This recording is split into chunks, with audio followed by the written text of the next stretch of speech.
हरियाणावासी बुजुर्गों, भाइयों, माताओं, बहनों और प्यारे बच्चों, आज हम अपने प्रदेश का 59वां स्थापना दिवस मना रहे हैं। इस ऐतिहासिक दिवस पर मैं सभी प्रदेशवासियों को हार्दिक बधाई देता हूं, शुभकामनाएं देता हूं। आप सबके उज्जवल भविष्य की मंगल कामना करता हूं। यह पर्वों और त्योहारों का मौसम है।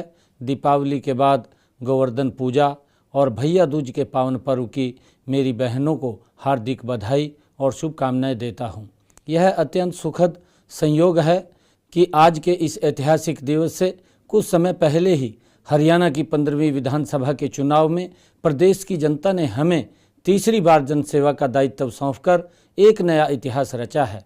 मैं नतमस्तक होकर सभी हरियाणा वासियों का आभार प्रकट करता हूं।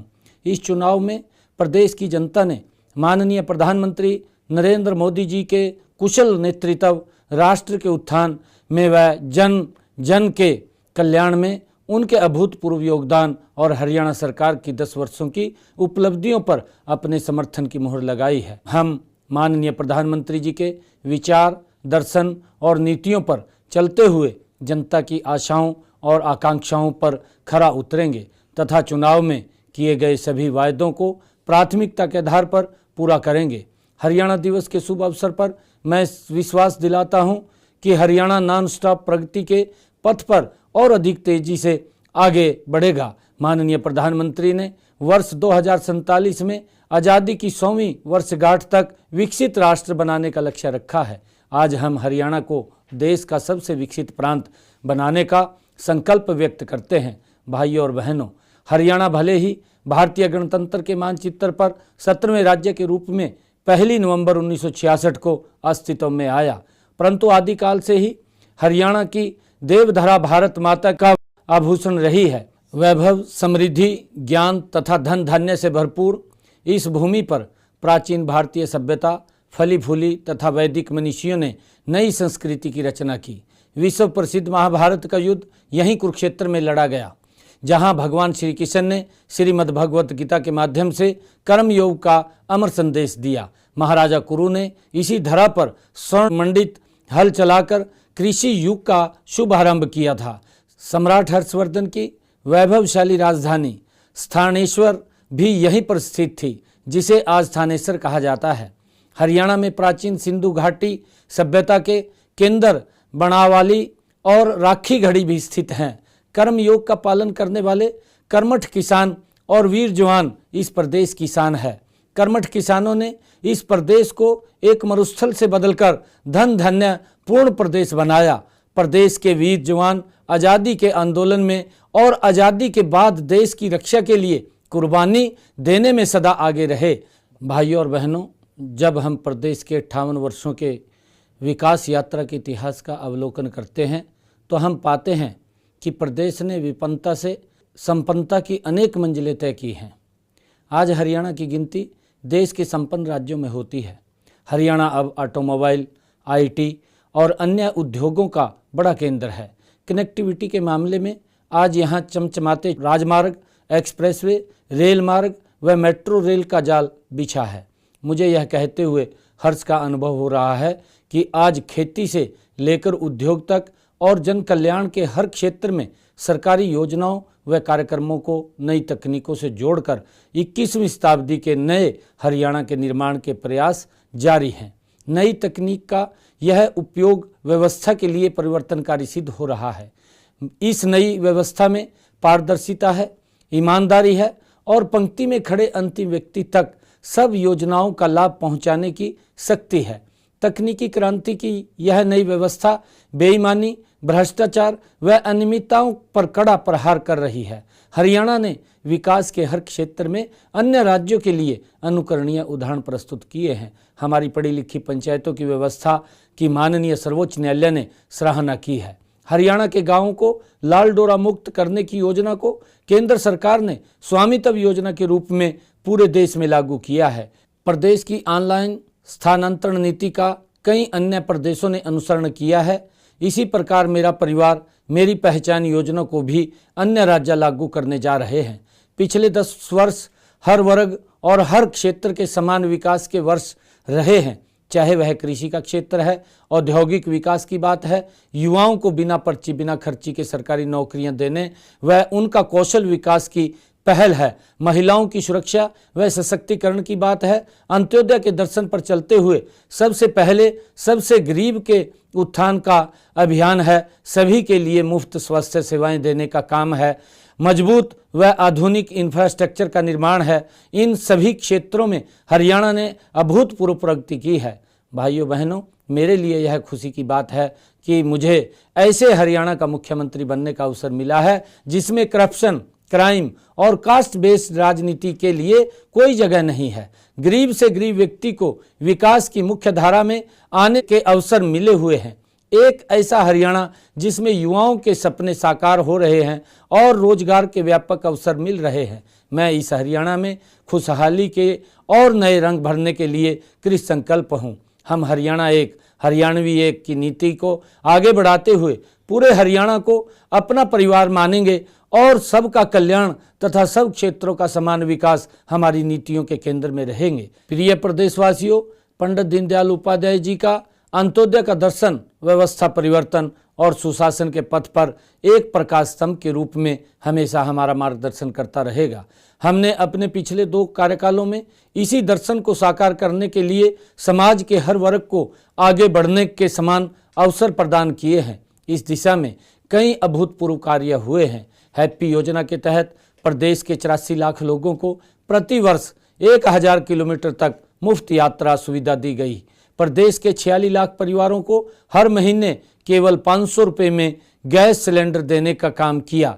पिछड़े वर्ग की क्रीमी लेयर की वार्षिक आय सीमा 6 लाख रुपये से बढ़ाकर 8 लाख रुपये की गई। पंचायती राज संस्थाओं और नगर पालिकाओं में ओबीसी बी श्रेणी को 5% आरक्षण दिया। आरक्षण का लाभ वंचित वर्गों के लिए अनुसूचित जाति आरक्षण को 2 वर्गों में उपवर्गीकरण किया गया है। मुख्यमंत्री शहरी आवास योजना के तहत शहरों में 15,250 गरीब परिवारों को 30-30 गज के प्लाट दिए गए। भाइयों बहनों, कृषि में हरियाणा की अपनी पहचान है। हरियाणा खाद्यान्न में न केवल आत्मनिर्भर बना बल्कि दूसरे प्रदेशों की जरूरत को भी पूरा कर रहा है। पशुपालन की बात करें तो हरियाणा अपनी मुर्रा भैंसों और साहिवाल गायों से दूध दही की नदियां बहने वाला प्रदेश है। मैं एक किसान का बेटा हूं, गांव की माटी में पला बड़ा हूं, खेती और किसानों की समस्याओं से पूरी तरह से परिचित हूं। हमारे किसान लगातार कठिन परिश्रम कर रहे हैं। सबका पेट भरने वाला किसान अगर खुशहाल नहीं होगा तो प्रदेश तरक्की नहीं कर पाएगा।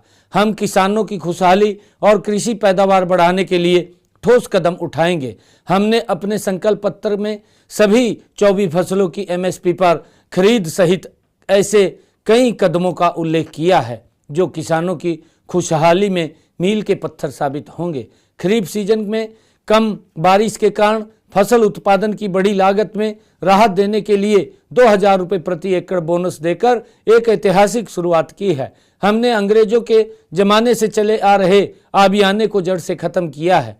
प्रिय प्रदेशवासियों, हमारे पास युवा शक्ति के रूप में एक बहुत बड़ी दौलत है। हमने इस दौलत को संभालने के लिए युवाओं का कौशल विकास करके उन्हें स्वावलंबी बनाया है। साथ ही बिना खर्ची पर्ची के योग्यता के आधार पर सरकारी नौकरियां देकर उनके मनोबल को बढ़ाया है। इसी मिशन के तहत हमने हाल ही में 26,000 युवाओं को सरकारी नौकरियां दी हैं। माननीय प्रधानमंत्री श्री नरेंद्र मोदी जी ने बिना पर्ची बिना खर्ची के नौकरी देने की नीति को हमारे हरियाणा की पहचान बताया है। हम अपने इस मिशन को ऐसे ही जारी रखेंगे। वह 2 लाख युवाओं को पक्की सरकारी नौकरियां देंगे। हम हरियाणा के सभी अग्निवीरों को भी सरकारी नौकरी की गारंटी प्रदान करेंगे। इसके अलावा युवाओं को रोजगार परक शिक्षा देंगे, उन्हें स्वरोजगार के लिए प्रोत्साहित करेंगे। इससे पहले हमने आउटसोर्सिंग पॉलिसी व हरियाणा कौशल रोजगार निगम के तहत कार्यरत लगभग 1,20,000 अनुबंधित कर्मचारियों की नौकरी को सुरक्षित कर उन्हें पक्के कर्मचारियों की तरह सम्मान वेतन व सुविधाएं दी हैं। हमारे युवाओं ने खेलों में भी अपनी उपलब्धियों से देश विदेश में झंडे गाड़े हैं। पेरिस ओलंपिक 2024 में देश के 6 पदकों में से हरियाणा के खिलाड़ियों ने 4 पदक जीते हैं। इसी प्रकार पैरालंपिक में देश को मिले 29 पदकों में से 8 हरियाणा के खिलाड़ियों ने जीते हैं। हमें अपने उन सब बेटे बेटियों पर गर्व है। मैं उन सबको हार्दिक बधाई देता हूं और कामना करता हूं कि वे इसी प्रकार बड़ी उपलब्धियां प्राप्त करते रहें। हम प्रदेश में खेल संस्कृति को और बढ़ावा देने के लिए विश्व स्तर की खेल सुविधाएं उपलब्ध करवाएंगे। जिला स्तर पर अलग अलग ओलंपिक खेलों की नर्सरियां बनाएंगे। बहनों भाइयों, हरियाणा प्रदेश के चहुमुखी विकास में महिलाओं की बराबर भूमिका रही है। वे परंपरागत रूप से कृषि, पशुपालन और घरेलू उद्योगों के जरिए प्रदेश की अर्थव्यवस्था में उल्लेखनीय योगदान करती आई हैं। हम माननीय प्रधानमंत्री श्री नरेंद्र मोदी जी द्वारा शुरू की गई लखपति दीदी व ड्रोन दीदी योजनाओं को अमली जामा पहनाकर महिलाओं को सशक्त करेंगे। साथ ही उन्होंने 2100 रुपये मासिक देकर अपने संकल्प को पूरा करेंगे। हमने आंगनवाड़ी की बहनों के मानदेय में 750 रुपये मासिक तक की बढ़ोतरी की है। साथ ही उन्हें 2100 रुपये मासिक देकर अपने संकल्प को पूरा करेंगे। हमने आंगनवाड़ी की बहनों के मानदेय में 750 रुपये मासिक तक की वृद्धि की है। भाइयों और बहनों, हम उद्योग और व्यापार के फलने फूलने के अनुकूल माहौल पैदा करेंगे। हम प्रदेश के हर क्षेत्र में उद्योग लगाएंगे। राज्य में निवेश करने वाले उद्यमियों का पूर्ण रूप से स्वागत है ताकि हरियाणा की अर्थव्यवस्था मजबूत और राज्य के युवाओं के लिए रोजगार के भरपूर अवसर हों। औद्योगिक विकास के लिए अच्छी कनेक्टिविटी होना जरूरी है। हमारी डबल इंजन की सरकार ने प्रदेश के हर जिले को राजमार्गों से जोड़ा है। हाल ही में हमें केंद्र सरकार से सड़कों की 12 नई परियोजनाओं की मंजूरी भी मिली है। बहनों और भाइयों, आप में से अनेक लोगों ने 1966 के हरियाणा को भी देखा है। ऐसे बुजुर्ग प्रदेश की प्रगति व विकास के साक्षी हैं। आज हरियाणा की उपलब्धियों की चर्चा देश में ही नहीं विदेशों में भी होती है। किसान, मजदूर, घर व खेत दोनों को संभालने वाली माताएं, उद्यमशील, उद्योगपति, कर्मठ व्यापारी, कर्मचारी सभी के प्रयासों से हमारा आज का हरियाणा बना है। आज के इस पावन अवसर पर हम उन सब के प्रति कृतज्ञता व्यक्त करते हैं। अंत में मैं सिर्फ यही कहना चाहूँगा कि हम सभी 3.25 करोड़ हरियाणा वासियों के सहयोग से ही स्वर्णिम हरियाणा के सपनों को साकार करने में सफल होंगे। जय हिंद, जय हरियाणा।